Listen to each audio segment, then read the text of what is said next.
Hello students, welcome to pharma study. आज हमारे carbohydrate के नेक्स्ट टॉपिक क्वालिटेटिव टेस्ट के बारे में डिस्कशन करने जा रहे हैं। इससे पहले अपन ने कार्बोहाइड्रेट के जनरल इंट्रोडक्शन, कार्बोहाइड्रेट के क्लासिफिकेशंस और रोल ऑफ कार्बोहाइड्रेट के बारे में अपन ने जाना। अगर यही वीडियो हमारा देखना चाहते हैं तो हमारे आई लिंक के बटन से जाकर के आप देख सकते हैं। क्वालिटी टेस्ट ऑफ कार्बोहाइड्रेट, इसमें अपन जानते हैं कि कार्बोहाइड्रेट जो हमारा सैंपल है वो इसका एस्टिमेशन करना कि ये है या नहीं है। वो जो अपन अननोन सैंपल दिया जाता है उससे हम आइडेंटिफाइड कर पाते हैं कि हमारा गिवन सैंपल है वो कार्बोहाइड्रेट है या कुछ और है। तो इसके लिए अपन हमारे कुछ एक टेस्ट रहते हैं, उन टेस्ट को अपन करके और इसका आइडेंटिफिकेशन करते हैं। सबसे पहले अपन टेस्ट करते हैं मोलिस टेस्ट। मोलिस टेस्ट में क्या रहता है, ये भी कार्बोहाइड्रेट का आइडेंटिफिकेशन टेस्ट है। इसमें सबसे पहले हम 2 ml इसके सैंपल की क्वांटिटी लेते हैं टेस्ट ट्यूब के अंदर। उसके बाद में हम इसके अंदर मोलिस रिएजेंट ऐड करते हैं। मोलिस रिएजेंट की 2 ड्रॉप ऐड की जाती है। मोलिस रिएजेंट होता है ये 10% अल्फा नेप्थोल कंटेनिंग करता है, रिएजेंट रहता है। इस 10% अल्फा नेप्थोल कंटेनिंग रिएजेंट के अंदर हमने जब सैंपल को ऐड किया, सैंपल को ऐड करने के बाद जब इसके अंदर साइड के टेस्ट ट्यूब की साइड कॉर्नर से, यहाँ से इसके साइड से जब हम कंसनट्रेटेड H2SO4 की 2 ml जब क्वांटिटी इसमें डाली जाती है तो हमें जो हमारी टेस्ट ट्यूब है उस टेस्ट ट्यूब में इस तरह की पर्पल कलर की, यहाँ पे जो दिख रही है ये रिंग, यहाँ पे आपको पर्पल कलर की रिंग का जंक्शन फॉर्मेशन होगा। इस तरह से आइडेंटिफाइड होता है कि गिवन जो सैंपल है आपका, गिवन जो सैंपल दिया हुआ है ये क्या है, कार्बोहाइड्रेट का क्वालिटेटिव टेस्ट शो करता है कि आपका सैंपल है वो कार्बोहाइड्रेट का ही है। देन आफ्टर नेक्स्ट अपन चलते हैं बेनेडिक्ट टेस्ट में। बेनेडिक्ट टेस्ट में हम अपन देखते हैं कि हम सैंपल की 8 से 10 ड्रॉप लेते हैं और उस 8 से 10 ड्रॉप टेस्ट ट्यूब में लेने के बाद में हम इसके अंदर बेनेडिक्ट रिएजेंट डालते हैं 5 ml क्वांटिटी के साथ। जब बेनेडिक्ट रिएजेंट डालते हैं, ये बेनेडिक्ट रिएजेंट कंटेन करके रखता है कॉपर सल्फेट और सोडियम हाइड्रोक्साइड। इस कॉपर सल्फेट और सोडियम हाइड्रोक्साइड के मिक्सर को रोची साल्ट के नाम से भी जाना जाता है। जब इसमें बेनेडिक्ट रिएजेंट डाल दिया जाता है सैंपल के अंदर, इसमें सैंपल में बेनेडिक्ट रिएजेंट डालने के बाद में इसको हीट किया जाता है वाटर बाथ पे। वाटर बाथ के साथ इसको हीट करने पर हमें येलोइश और ब्राउनिश कलर अपीयर होता है, जो शो करता है कार्बोहाइड्रेट की प्रेजेंस को कि हमारा सैंपल है उस सैंपल के अंदर कार्बोहाइड्रेट प्रेजेंट है। Then after go to next test, अपन आयोडीन टेस्ट पे चलते हैं। जब अपन आयोडीन टेस्ट करते हैं तो जो गिवन सैंपल है उस गिवन सैंपल के साथ जब हम HCl डालते हैं, HCl ऐड करते हैं, जब इसमें HCl ऐड किया जाएगा और उसके साथ पोटेशियम आयोडाइड भी ऐड किया जाता है तो हमें कुछ इस तरह से आयोडीन टेस्ट के द्वारा अपीयरेंस मिलती है कि अगर उसमें स्टार्च है तो हमें ब्लू कलर अपीयर होगा और अगर ग्लाइकोजन है तो हमें ब्राउन कलर या रेड कलर अपीयर होगा। ये हमारा कंफर्मेशन करता है आयोडीन टेस्ट के द्वारा।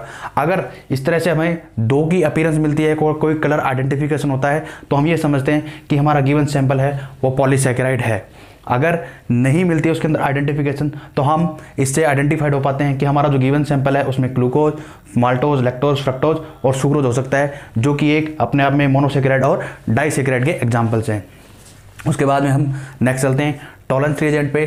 टॉलरेंस रिएजेंट के साथ हम करते हैं 2 to 3 ml quantity of sample लेते हैं टेस्ट ट्यूब में। टेस्ट ट्यूब में सैंपल की क्वांटिटी लेने के बाद जब हम इसमें टॉलरेंस रिएजेंट ऐड करते हैं तो यही टॉलरेंस रिएजेंट ऐड करने के बाद जब इसको अपन हीट करते हैं, हीट करने से अपन सिल्वर मिरर अगर प्रोड्यूस हो तो हम कंफर्म हो जाते हैं कि हमारा गिवन सैंपल है वो कार्बोहाइड्रेट का है और वो रिड्यूसिंग शुगर है। अगर हमें टॉलरेंस रिएजेंट के द्वारा कोई भी सिल्वर मिरर प्रोड्यूस नहीं होती है तो हम ये आइडेंटिफाइड होंगे कि हमारा सैंपल है वो कार्बोहाइड्रेट का तो है, बट इसमें मिरर इमेज नहीं प्रोड्यूस हुई तो वो क्या है, नॉन रिड्यूसिंग शुगर है। अब हमारा नेक्स्ट टेस्ट है बेनेडिक्ट टेस्ट। इस बेनेडिक्ट टेस्ट में हम सबसे पहले सैंपल की वही 2 ml क्वांटिटी लेंगे और उस क्वांटिटी के साथ हम जब इसमें बेनेडिक्ट रिएजेंट ऐड किया जाता है तो बेनेडिक्ट रिएजेंट ऐड करने के बाद में हमें कुछ कलर आइडेंटिफिकेशन होता है। अगर येलो ग्रीन कलर या ऑरेंज रेड कलर का हमें अगर आइडेंटिफिकेशन हो, पॉजिटिव साइन मिले तो हमारा सैंपल ग्लूकोज, माल्टोज और लैक्टोज में से हो सकता है। ग्लूकोज, फ्रक्टोज, माल्टोज और लैक्टोज में से हो सकता है जब हम सैंपल के अंदर बेनेडिक्ट रिएजेंट डालते हैं और हमें ग्रीन, येलो और ऑरेंज रेड कलर का प्रेसिपिटेशन या ऑरेंज कलर फॉर्म मिले अपन तो वो क्या हमारा बेनेडिक्ट रिएजेंट और प्रेजेंस शो करता है ग्लूकोज, फ्रक्टोज, माल्टोज और लैक्टोज की। अगर नेगेटिव साइन आए, मतलब कोई रिएक्शन नहीं मिले, कोई कलर का आइडेंटिफिकेशन नहीं हो तो हमारा सैंपल क्या है, सुक्रोज का हो सकता है। यहाँ पे हम आइडेंटिफाइड ये भी हो जाते हैं कि अगर ऑरेंज रेड प्रेसिपिटेट या ऑरेंज रेड कलर मिले तो हम रिड्यूसिंग शुगर के दौरान हमें आइडेंटिफाइड हो जाता है। इससे जस्ट अपन ने पहले देखा था कि टॉलरेंस रिएजेंट्स के साथ जब हम सैंपल को ऐड करते हैं तो हमें सिल्वर मिरर का फॉर्मेशन होता है। अब हम आगे चलते हैं बारफोइड टेस्ट में।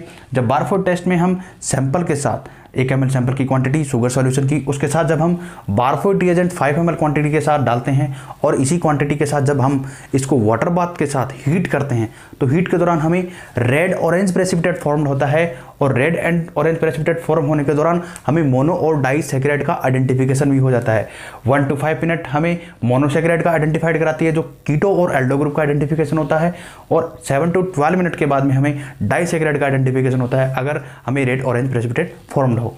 उसके बाद में नेक्स्ट चलते हैं हम सेलिफनॉफ टेस्ट पे। सेलिफनॉफ रिएजेंट या सेलिफनॉफ टेस्ट में हम ग्लूकोज और फ्रक्टोज का आइडेंटिफाइड करते हैं। इसमें आइडेंटिफिकेशन के लिए हम सबसे पहले 1 ml सैंपल सॉल्यूशन लेते हैं। उस 1 ml सैंपल सॉल्यूशन के साथ हम 3.5 ml resorcinol and 12 ml concentration HCl की क्वांटिटी का जो रिएजेंट बना होता है सेलिफनॉफ रिएजेंट, ये 2 to 3 ml इसके अंदर हम ऐड करते हैं। तो ऐड करने के बाद में हम इसको जब वाटर बाथ पे साथ हीट किया जाता है तो हमें कुछ इस तरह से आइडेंटिफाइड होता है कि जो हमारा पॉजिटिव साइन अगर इंडिकेटेड हो, मतलब सेलिफनॉफ की वजह से हमें रेड कलर का पॉजिटिव साइन इंडिकेशन हो, तो मतलब हमारा जो कार्बोहाइड्रेट का सैंपल है वो क्या है, हमारा फ्रक्टोज है। और अगर हमें रेड कलर का प्रेसिपिटेशन फॉर्म नहीं हो, हमारा मतलब नेगेटिव साइन मिले, तो हमारा सैंपल क्या हो सकता है, ग्लूकोज है, हमें कोई कलर का आइडेंटिफिकेशन नहीं हुआ है, इसमें नहीं मिला है। Then next go with osazone test.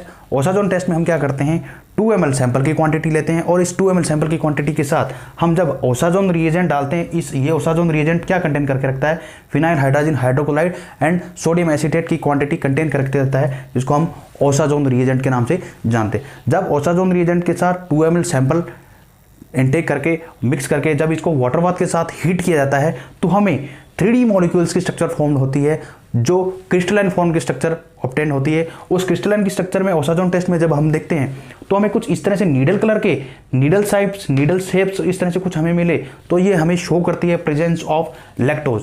अगर नीडल मिलते हैं, नीडल टाइप शेप मिलते हैं हमें 3D मॉलिक्यूल की क्रिस्टलाइन स्ट्रक्चर की, तो क्या है, हमारा लैक्टोज है। और यही क्रिस्टल हमें अगर सनफ्लावर लाइक स्ट्रक्चर फॉर्म होती है, इस तरह से फूल के रिगार्डिंग, इस तरह से सनफ्लावर होता है हमारा, सूरजमुखी का फूल होता है, उस दौरान उस टाइप की स्ट्रक्चर फॉर्म होती है, क्रिस्टलाइन स्ट्रक्चर फॉर्म होती है, तो हमारा जो गिवन सैंपल है वो माल्टोज है। अब इस तरह से हम आइडेंटिफाइड कर पाते हैं कि हमारा जो क्वालिटेटिव टेस्ट है, इसमें हमने पॉलीसैकेराइड, मोनोसैकेराइड और डाइसैकेराइड के आइडेंटिफिकेशन के बारे में क्वालिटेटिव टेस्ट करते हैं उसका आइडेंटिफिकेशन किया। ये हमारा द्वारा बनाया गया वीडियो आपको कैसे लग रहा है, आप हमें कमेंट, लाइक, शेयर और के माध्यम से भी बता सकते हैं। और मोर वीडियो के लिए हमारे चैनल पे भी आप सर्चिंग कर सकते हैं, हमारा फार्मा स्टडी चैनल पे सर्च करके आप हमारे अनदर इससे रिलेटेड और अनदर सब्जेक्ट के वीडियो भी आप हम यहाँ देख सकते हैं। मिलते हैं नेक्स्ट वीडियो में, तब तक के लिए थैंक यू।